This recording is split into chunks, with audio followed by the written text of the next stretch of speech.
जिला प्रशासन तार 76तम जिलास्तरीय साधारणतंत्र दिवस खोर्धा बीजेपी हाईस्कूल खेलपड़िया पालित हो जाइछि।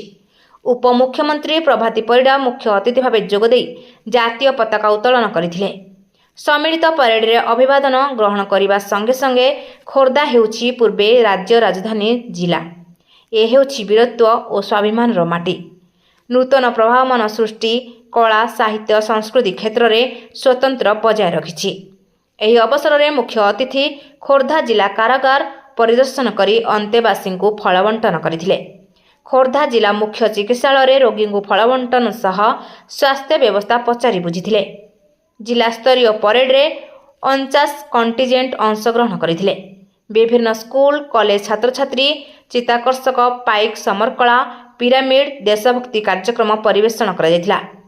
जिला प्रशासन विभिन्न विभागर 6टी प्रज्ञापन मेढ़ परेड रे अंशग्रहण करथिले। एही अवसर में विभिन्न प्रतियोगितार कृति प्रतियोगी को पुरस्कृत करा जायछि। खोर्धारू निमांचरण महाराणा रिपोर्ट ज्योतिप्रभा न्यूज।